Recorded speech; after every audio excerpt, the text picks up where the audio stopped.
Morning. I got done with the run, and I really didn't want to do the run, but it had to be done.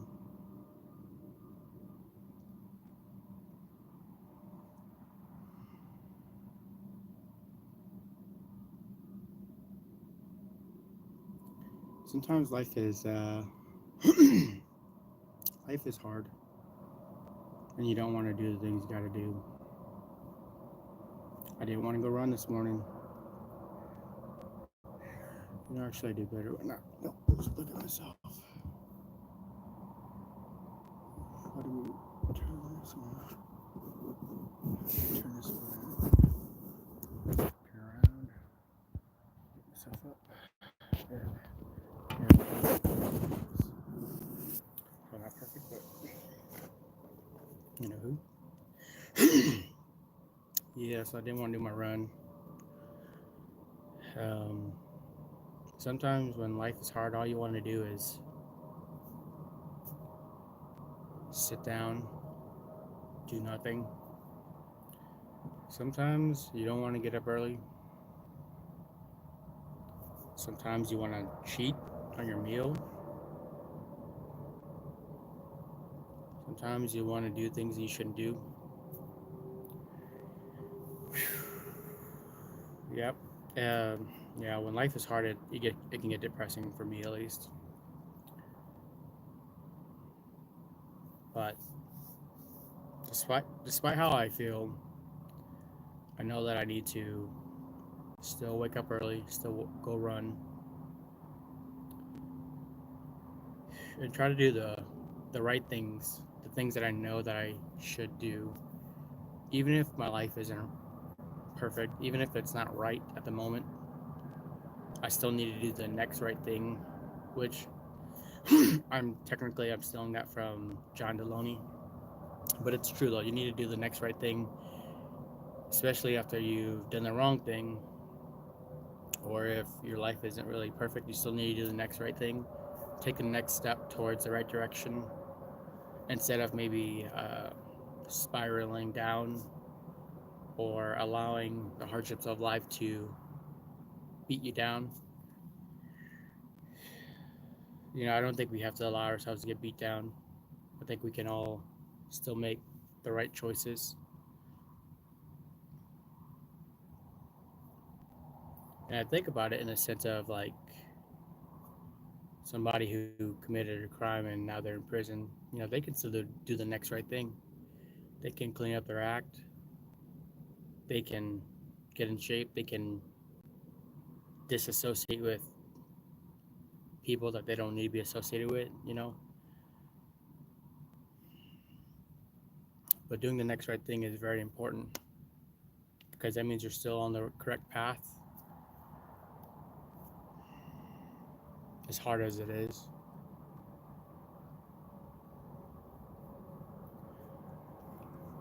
And for me,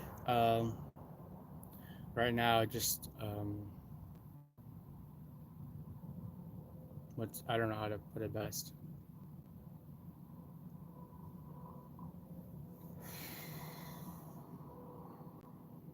I don't know how to put it in a way where it's not serious, like super serious, because everything, I think just about everything can be worked out to a degree. I mean, there are some things that can't be worked out at the moment,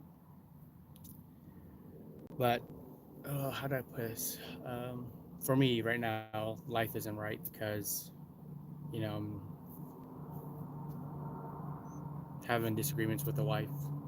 It's hard, or just not being on the same page.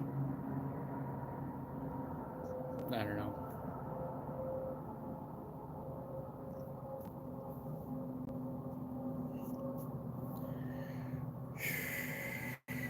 But the D word is something I don't ever want to say. I hate that that's even a thing. Like, imagine if it wasn't a thing. maybe people would try a little bit harder if it wasn't an option. And this doesn't apply to every situation. Every marriage is different. Obviously, abusive marriages, yeah, I think does not apply. Any form of abusive marriage does not apply.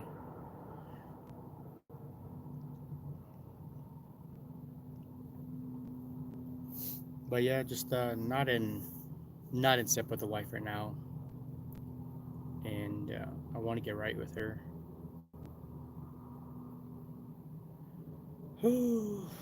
But even though things are not right at the moment, and I probably can't have a conversation with her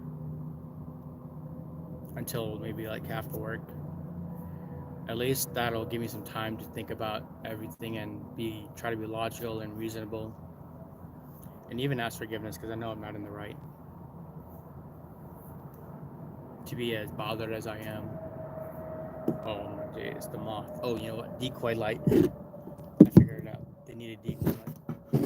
Although I don't know if my decoy light is very bright.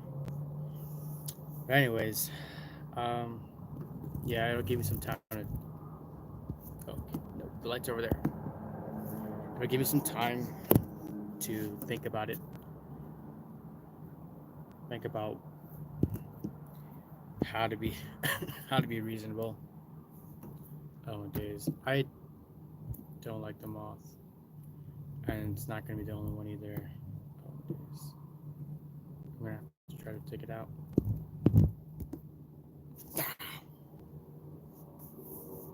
And graze its wings, but I didn't kill it. Yep, it's coming back. Anyways, I'm gonna try to do this without fighting off too many of these guys. Pretend like they don't exist.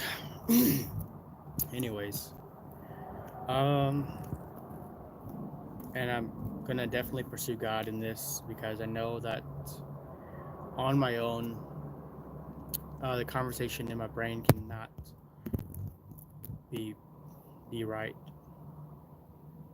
Go away. So I know I need to do this, uh, this thinking, this personal consulting, if you would say, with God. Yes, my decoy light worked. Yes, enjoy that light. Not this one though. But I need to think about what I want to do, what I want to say. But I also need it I need to be influenced by God because I know that I may try to justify myself. My pride may come up and it may alter my views, my thoughts, because my pride is I have pride like everyone else. I'm a prideful man,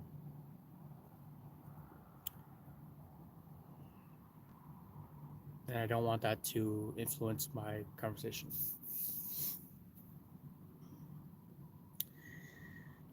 I'm in my early 30s, been married for over a decade. I think I think it's something that I would be proud of, except it's been a lot of ups and downs. I got married really young, and I wasn't a very good or strong Christian at all. So I struggled, even though I was in a committed marriage, even though I was a believer in God. I didn't live the way that I should have lived,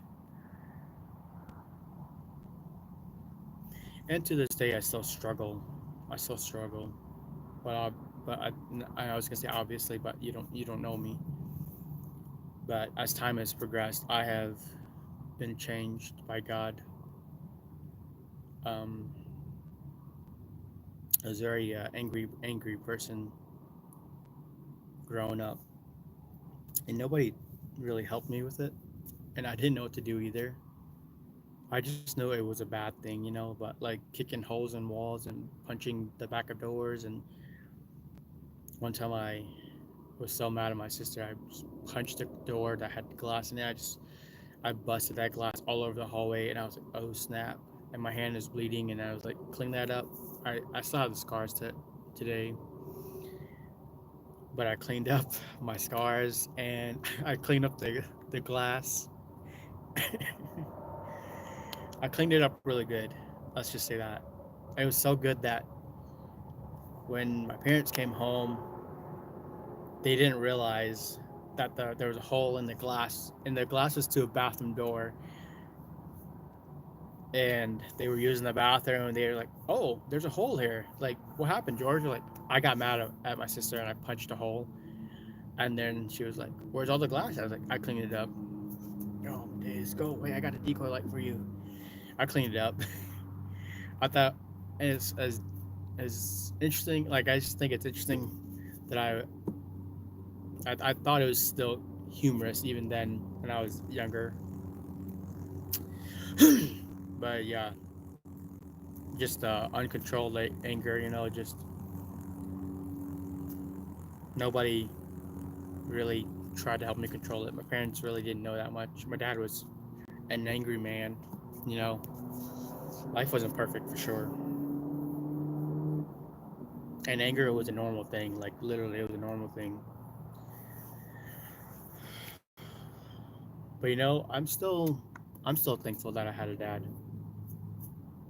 I'm still thankful I had a dad. I mean, even though he was an angry man, I'm thankful that he stayed in our lives and that he.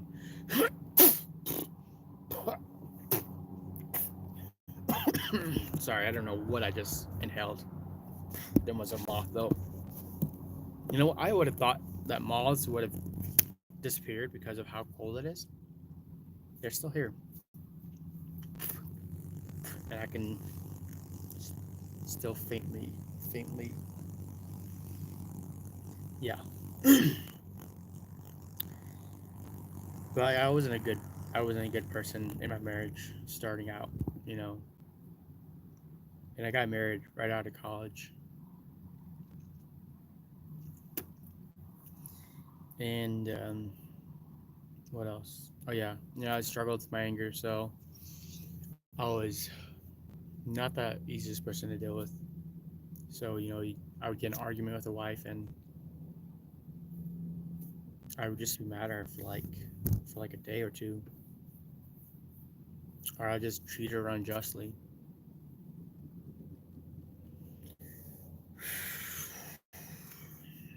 But God is patient.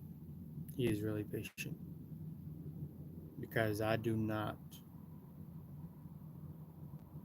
know why my marriage is still alive to this day, honestly. And me and both the wife. Oh my days, no. Sorry, the mall was right on. It was right on. I was like, why is it dark? Sorry. Oh, that's so funny. Ouch. To this day, we credit our marriage to God because I know I was a bad dude. Thankfully, it wasn't like a. Let me get to this really quick, but I struggled with pornography growing up, and I struggled with it even though I was married, and I didn't feel any shame until I got married. I'm pretty sure I found it literally in the ghetto. I was in the ghetto. We lived in the ghetto, and I was just outside, and there was this CD that was in the backyard, and it had these women that were not properly dressed on the CD, and I knew what that was immediately, but I couldn't keep my eyes away from it. But I knew it was wrong because my mom was. I knew I had sister and my mom, and I didn't want to be ashamed, so I chucked it real quick, and so I knew it was wrong to a degree, or something about it wasn't right. So I chucked it, but it stayed there for like a few weeks until my mom found it in the yard, and I was disappointed whenever that happened. But I would pretend to like did not know a thing, didn't see a thing, didn't. Oh, what's that? And I was probably like, I don't know, in like the seventh grade or sixth grade, living in the ghetto. So you probably had a general idea of who was what gender or not gender, what ethnicity was on that CD. So I don't want to say too much on that, but that's basically how it started too. Whenever I was a kid, that's how it started. And I don't even know like why people even do that. Like just chuck stupid things like that out of the out of their car over the fence. You know, I mean it's just like where was the decency? You know, but I guess I was living in the ghetto. You know when you see like drug busts happening in like on the streets. You know, and or like when you go to school, you're like it feels like a war zone. You got security guards like breaking up fights, and you got kids who are just trying to, bow himself up. Like that rooster over there. He's bowing himself up. He's everybody's like trying to look tough. Everybody's not really sure how to be tough or how to be a man because most of the kids didn't have a dad. They definitely likely had a mom, but they did not have a dad. And I wasn't very smart. I wasn't very perceptive back then. But when I look back at it now, like they didn't have dads. Like you never heard them talk about dads. But I tell you what, the kids that did have dads, you could tell. Like one kid, he was my friend. He was a nerd. He had uh, he had glasses on. His name was I think Justice, and he seemed really well rounded. He seemed like a really good kid. Then you got this other kid. I forget his name. It was a little bit longer, but he had his hair done real nice. He had the nice pants, the nice shirt, and he was a little bit smooth. But he had a little feminine to him. Like you could tell. And he would talk about his mom, but he would never talk about his dad. But then there were other kids who were just straight up thugs. And they were just lost and unsure and just I don't know. They were just wild. You know. But I could never really perceive that at the moment that they didn't have parents like two parents. Or they didn't have a mom and a dad. If I'm not saying that right. But when you're living in the ghetto, like it's really not that. I guess it's not that uncommon to find drugs or people selling things out of the side of the road in their trunk. I remember like uh, during like the fireworks seasons. Yeah, these dudes with their like Crown Vics trunk popped up. You got a bunch of black dudes hanging around. They're wondering what they're selling, and it just like a bunch of fireworks basically. And that was really common, just really common. And I just never really understood. I mean, I could be wrong. They could have been selling other things, but it was pretty common on the side of the road, like parked on next to the sidewalk. And they looked like they were trying to wheel and deal. But anyways, sorry. But yeah, I wasn't a good husband. I struggled with porn, and it really hurt me because I couldn't really look at women without looking at their other body parts. Like I couldn't look them in the face. How they're like my eyes are up here. That was a struggle. That was a struggle for me. And when I met my wife, man, she was beautiful, funny, loving, caring. And ooh, our what do you call it? Our story isn't perfect either. It's not like we met in college, at the same college, and we dated, and you know, I don't know what the perfect story is because I don't have one. I don't know. But anyways, yeah, I struggled with it. I remember the first time I felt guilty, man. It really hurt because I remember I felt so guilty. I never felt so guilty in my life, and I never felt so accountable to somebody in my whole entire life. Mom and dad never were like, "Son, don't do this, don't do that. If you do this, you're gonna you're gonna answer to us." They were never like that. They just gave me the things that I needed because they never had those things. And that was to them love, and that was to them parenting. So whenever I got into a marriage, like I was in a, I don't know how to describe it, like God ordained our marriage because we we wanted to be married because we didn't want to sin against God, because we're young, and she's female, I'm male, and she's beautiful. And at the time I was straight out of college, I was jacked, and I was working out. So there was just a obvious physical attraction, so we wanted to get married so that we would not be sinning against God. So we got married like 2 weeks, surprised her parents, surprised my parents. I flew out to her. I mean, it was like that, we just, that was that fast. But anyways, I remember feeling so guilty. She was at work, and I moved to where she was, and at the time I didn't have a job, and I was a nobody. I was a loser. I mean, I was just a straight loser. Looking at who I am now, I was just, a young, dumb, didn't know what I was getting into, didn't have a job, wasn't motivated, wasn't dedicated, wasn't disciplined, just sitting at home watching pornography. And I'm newly married, and I remember breaking down when she came home. I told her I was sorry, and I remember just crying.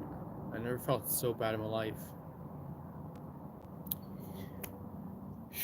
But she is a good and godly woman, then and now,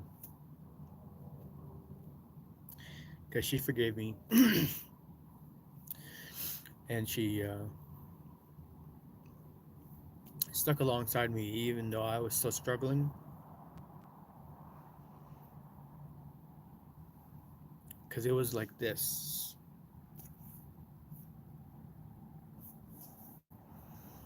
And sometimes it was like this. And I can only laugh about it now because of how messed up it is. How hard it was. But you can't laugh at it in the moment when you're like contemplating like life decisions. Whether you're going to be married, or whether you're going to be alive, yeah, that was what really happened. Because I was just so tired of doing it over and over, and just felt like I had no control over my life. Like, to a degree I did, because I believed in God, and I asked God every time I had transgressed. I would be like, God, please help me. And I feel like I would have the strength to say no, but I just wouldn't say no. you know and I wonder if that's what, like, drug addicts do. And I don't know, but I've seen people come clean. But anyways, I struggled with it for years, from like 11, I think, all the way to like maybe early 20s, 25. I don't know. But it's a long time to struggle with something starting at such a young age. It's really hard. But to this day, I don't struggle with it. I don't even want to look at it. It's actually, I despise it, you know? But there's just a small part inside of me that ever so slightly wants to tempt me. But I just don't have that overwhelming desire to do that. The only person I want is my wife. I don't want any other woman. I don't. Oh, my days are back. All right. They're coming in hot. Okay. Anyways. Yeah, I only want my wife now. And that, I'm thankful for that. Through many, many, many years of trying to discipline myself to only want my wife. Some people may not agree with the idea of being dedicated to only one woman.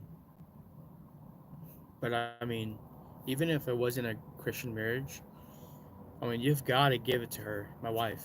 But you got to give it to any woman who dedicates herself to you, even though you're a loser, you're a piece of trash, you're nobody, and you're unfaithful. What you're and you're not really doing too hot in any department in your life, except for the one woman that is dedicated to you. Like that's the only good thing going on in your life. I mean, you've got to give it to her, even if you're not a Christian. I mean, that's just basic decency. And I mean, maybe it's just too old fashioned. I don't know. I don't care. But even if it wasn't a Christian marriage, I'd still give it to her because she deserves all the praise for all the hardship she's endured and all the things that she's endured for the sake of God, the sake of our marriage. And I'm so thankful to her.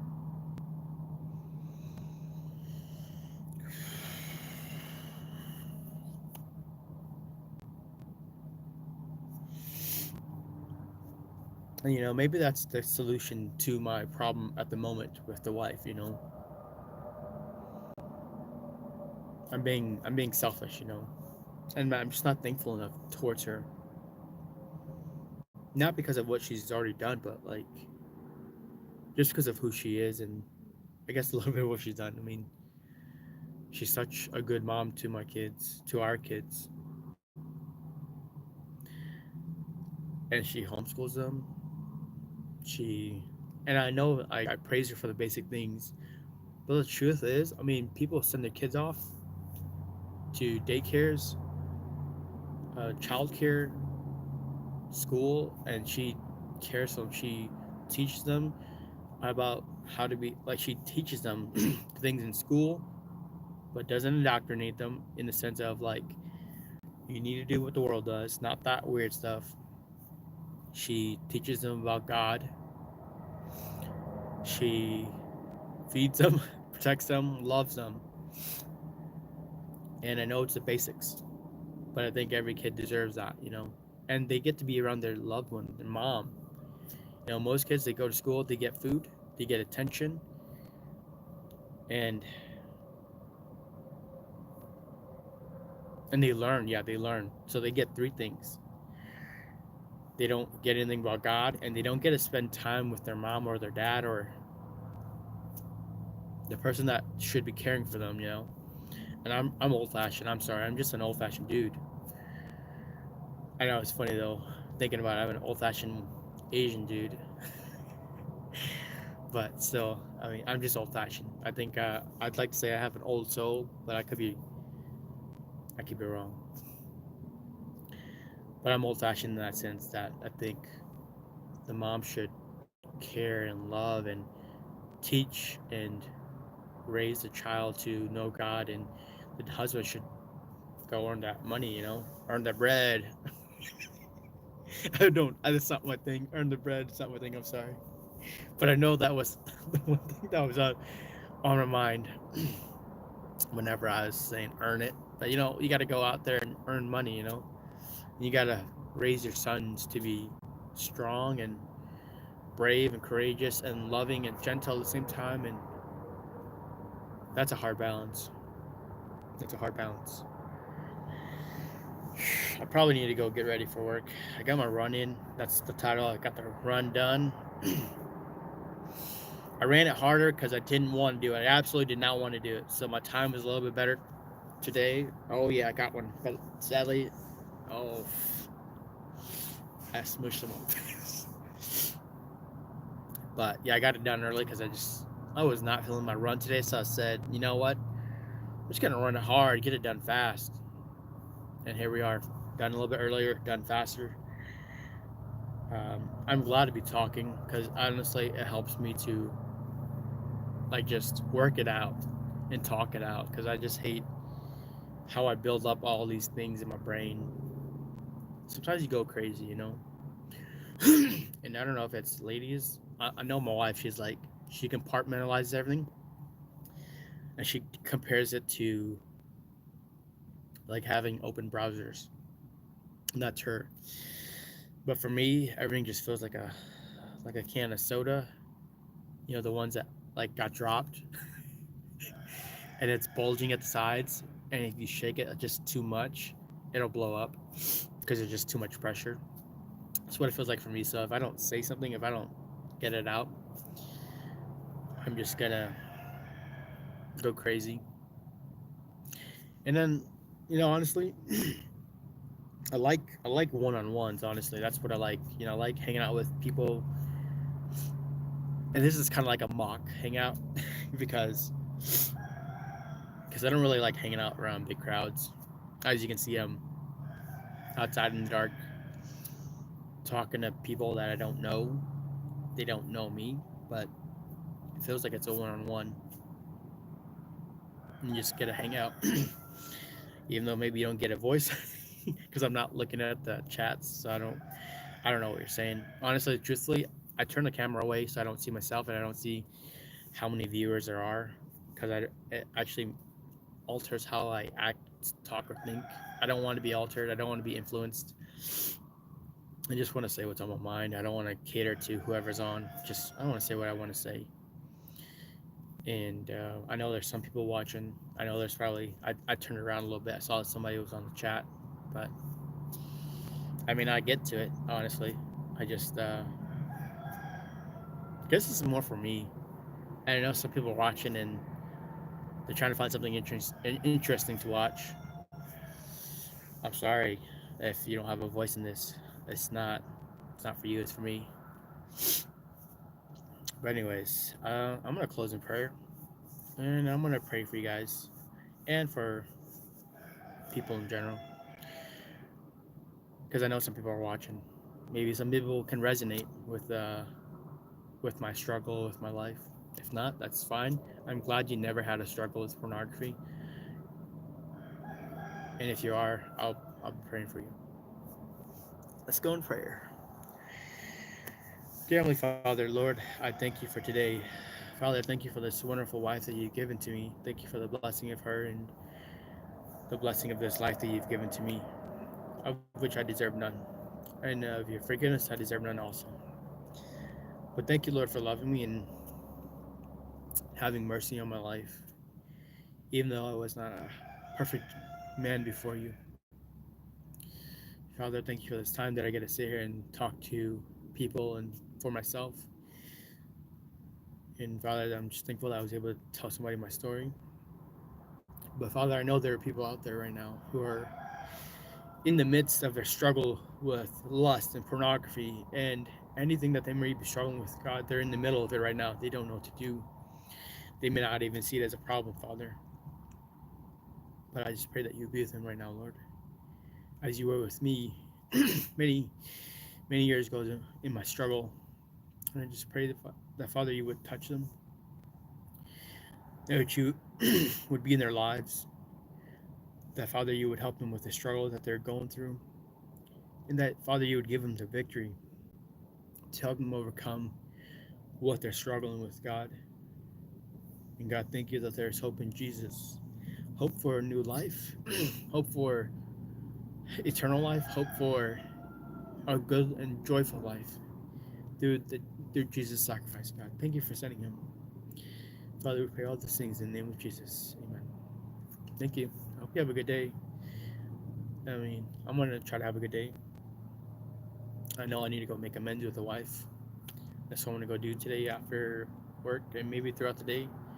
Just try to go into it humbly and not be mean or harsh. Just humbly asking for forgiveness. And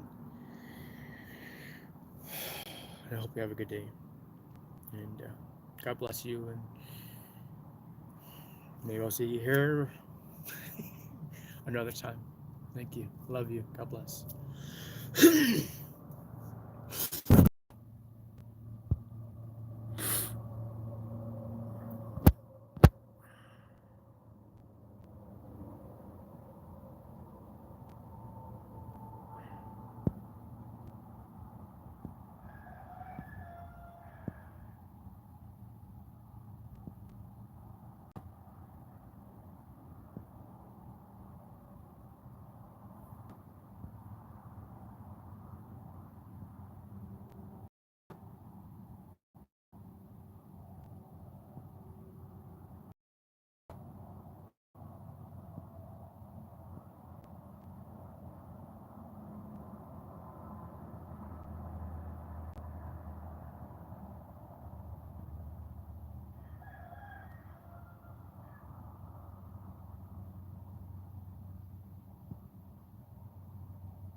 Sorry, just reading some of the comments.